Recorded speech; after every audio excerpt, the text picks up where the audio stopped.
नमस्ते, सलाम और जूले। स्वागत है आपका चीन का जवाब इस श्रृंखला के दूसरे भाग में। उम्मीद है आपको मेरी आवाज़ सुनाई दे पाएगी। यहाँ पर हवाएं चल रही हैं, बल्कि कल तो इतनी हवाएं चल रही थी कि हम रिकॉर्ड ही नहीं कर पाए, इसलिए देरी हुई, क्षमा कीजिएगा। आज हम थोड़ी बड़ी माइक लेके आए हैं, उम्मीद है अच्छी तरह हो पाएगी। तो मैंने पहले भाग में ये कहा था आपसे कि हम आपके सवाल, आपके कमेंट्स का जवाब देंगे इस भाग में, तो इसलिए हम आए हैं। और सबसे पहले जो बहुतों ने ये पूछा है सवाल, वो लेते हैं। पहला सवाल है, क्यों बायकॉट करें चीन को? क्या ये नफ़रत फैलाने के समान नहीं है? जी नहीं, नफ़रत फैलाने की बात नहीं है। जैसा मैंने पहले कहा है, चीनी लोगों से हमें कोई समस्या नहीं, बहुत अच्छे लोग होते हैं, मेरे बहुत दोस्त हैं। हमें समस्या है तो चीनी सरकार से, तंत्र से, जो कि विस्तारवादी है, जो कि शोषण करती है, उनसे समस्या है। चीन के हर बात पे दुनिया खामोश रहती है, तो ये एक वेकअप कॉल है जो हम दे रहे हैं। चीन के अंदर ही 140 करोड़ लोग लगभग बंधुआ मजदूर की तरह काम करते हैं। हुकूक, अधिकार नहीं हैं, कुछ बोलें तो वो गायब हो जाते हैं, और दुनिया उस पर खामोश है और सौदा करना चाहती है, बिजनेस एज यूजुअल। अंदर जाएं तो तिब्बतन बुद्धिस्ट 60 लाख में से 12 लाख मारे गए, लगभग 6000 मंदिर मठ तोड़े गए। दुनिया खामोश है, हम बिजनेस करना चाहते हैं। बात करते हैं शिनजियांग में युगुर मुसलमानों की। करोड़ की जनसंख्या है और 10 लाख युगुर मुस्लिम्स जेल में बंद हैं अभी इस वक्त, और हजारों मस्जिदें तोड़े गए हैं। दुनिया खामोश है, हम सौदा करने की बात करते हैं उनसे। श्रीलंका को देखिए, चीन के कर्ज में दबी जा रही है। ये जो पोर्ट है हम्बनतोटा का, वो तो बिक गया है चीन को, उसके कब्जे में है। पाकिस्तान इतने कर्ज में डूबा है कि शायद ये देश भी एक गुलाम सा हो जाए। दुनिया खामोश है, सौदा करना चाहती है। ये तो दुनिया की बात हुई। मेरे लिए सबसे बड़ी बात है मेरे दरवाजे पे क्या हो रहा है। लद्दाख की धरती में चीन 1962 से, जहाँ पर की जंग खत्म हुई थी, कितने किलोमीटर अंदर आ चुका है। हमारे यहाँ के चरवाहे अपने चरागाहें खो चुके हैं। कहाँ ले जाएंगे वो अपने भेड़ बकरियों को?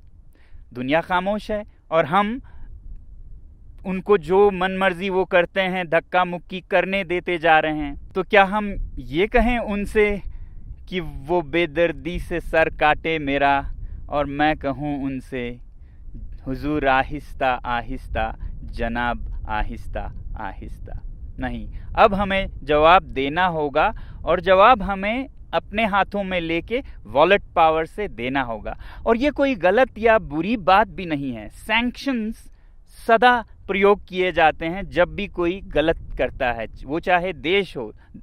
उत्तरी कोरिया पर सैंक्शंस लगाते हैं देश, तो हम क्या अपने पर्सनल इकोनॉमिक सैंक्शंस नहीं लगा सकते इन देशों पर?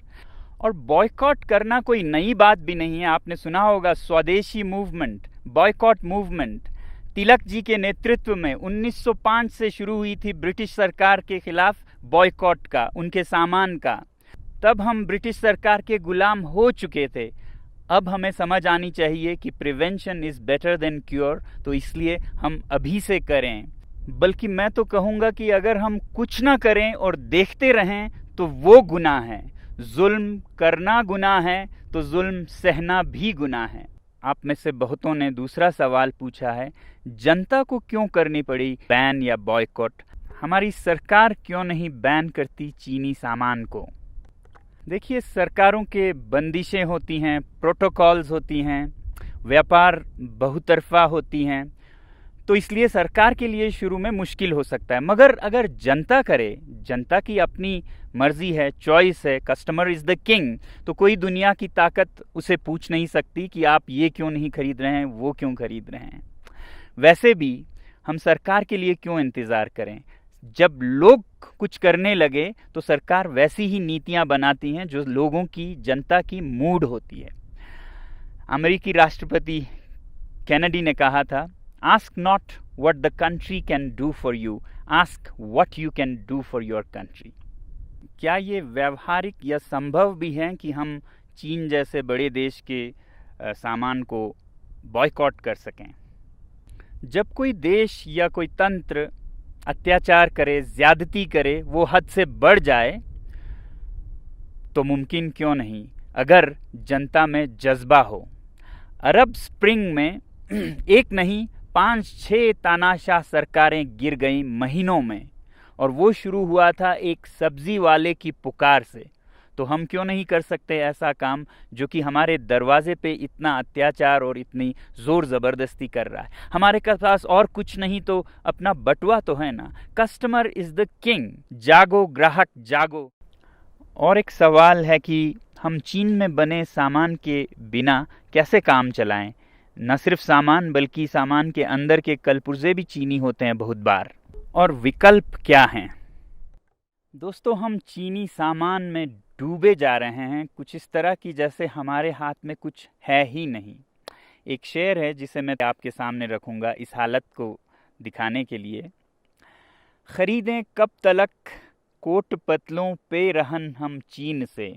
पे रहन एक कपड़े का नमूना है।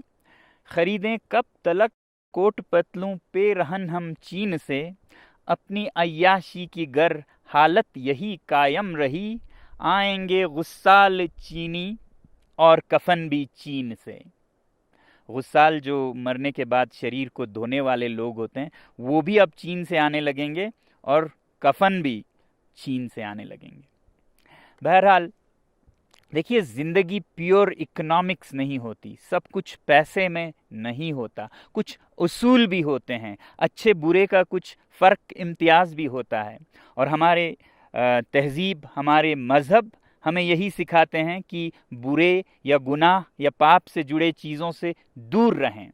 जैसे आप देखेंगे कि हमारे मुसलमान भाई शराब से दूर रहते हैं, कुछ भी हो वो नहीं पिएंगे। हमारे सिख भाई सिगरेट से दूर रहते हैं, तंबाकू से। हमारे हिंदू भाई गौ मांस से, या जैन समुदाय के लोग तो मांस ही नहीं बल्कि लहसुन, प्याज ऐसे चीज़ों से भी वो नहीं खाते हैं। तो जहाँ भी वो जाएं कभी सफ़र में, यात्रा में, तो क्या वो भूखे मर जाएंगे? नहीं।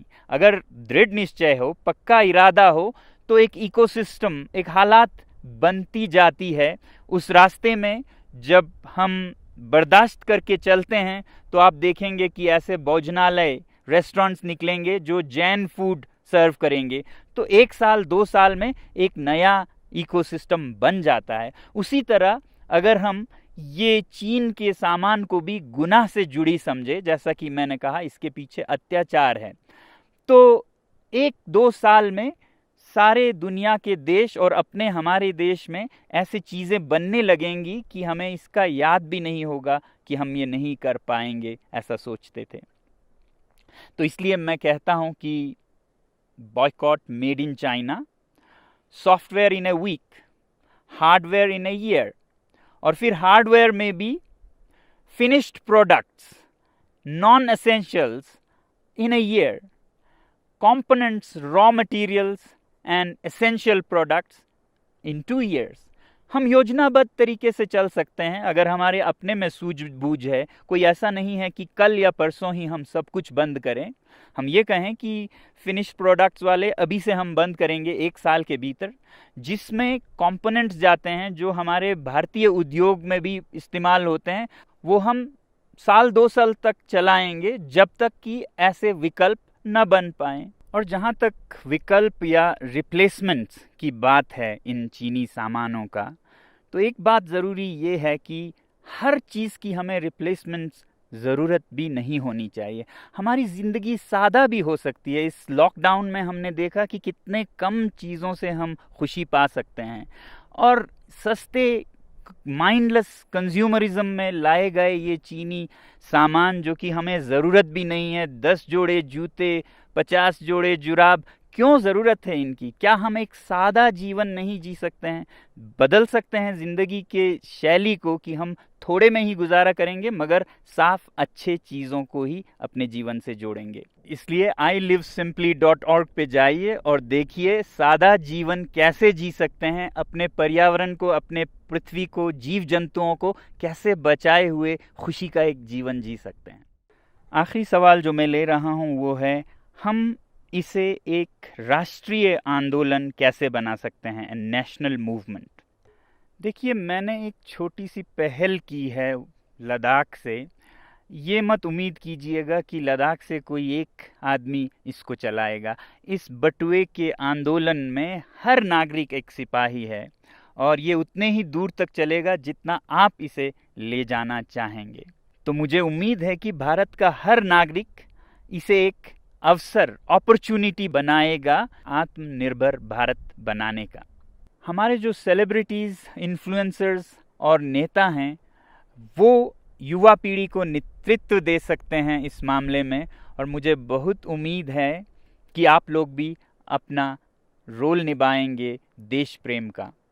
जो भरा नहीं है भावों से, बहती जिसमें रसधार नहीं, वो हृदय नहीं है, पत्थर है जिसमें स्वदेश का प्यार नहीं। जय हिंद।